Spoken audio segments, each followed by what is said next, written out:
இந்தியாவில் இந்தி மொழியை அதிகம் படிக்கக்கூடிய மாநிலம் தமிழ்நாடு என்ற புள்ளி விவரம் வெளியாகியுள்ளது. அது தொடர்பான அண்மை செய்தியை பார்த்துக் கொண்டிருக்கிறோம்.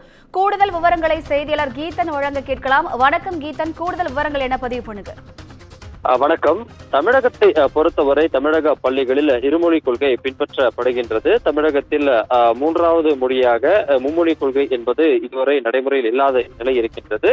இந்த நிலையில்தான் தற்பொழுது இந்தி பிரச்சார சபாவினுடைய புள்ளி விவரங்கள் கிடைத்திருக்கின்றன. அதில் குறிப்பாக தமிழகத்தை பொறுத்தவரை இந்த தென்னிந்திய அளவில் ஹிந்தி அதிகம் படிக்கக்கூடிய மாநிலங்களில் தமிழ்நாடு தான் முதன்மையாக இருக்கின்றது.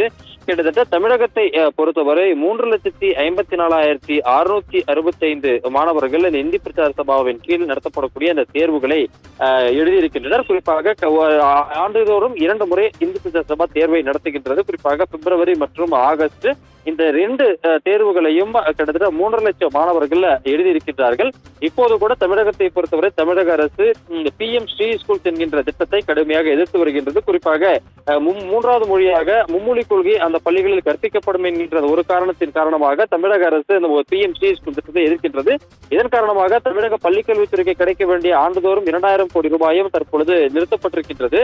இந்த நிலைமையெல்லாம் பார்க்கின்ற போது தமிழக மக்களே, அதாவது குறிப்பாக ஆர்வம் உள்ளவர்கள் ஹிந்தி மொழியை அவர்கள் விருப்ப தேர்வாக தேர்வு செய்து படிக்கக்கூடிய அந்த நிலைமை என்பது தமிழகத்தில் இருந்து வருகின்றது. அந்த வகையில் கேரளா, கர்நாடகா, தெலுங்கானா, ஆந்திரா உள்ளிட்ட தென் மாநிலங்களை காட்டிலும் இந்த இந்தி பிரச்சார சபாவின் கீழ் குறிப்பாக நடத்தப்படக்கூடிய அந்த தேர்வுகளை பொறுத்தவரை 3 லட்சத்திற்கும் அதிகமானவர்கள் பயின்று தேர்வுகளை எழுதி வருவது இதன் மூலமாக தெரிய வந்திருக்கின்றது. தென் மாநிலங்களை பொறுத்தவரை தமிழகத்தை தாண்டி பிற மாநிலங்களில் அந்தந்த பள்ளிகளிலேயே ஹிந்தி கற்பிக்கப்பட்டாலும் இந்தி பிரச்சார சபாவின் கீழ் அவர்கள் படிக்கக்கூடிய எண்ணிக்கை தமிழகத்தை காட்டிலும் மற்ற மாநிலம் குறைவாக இருக்கின்றது.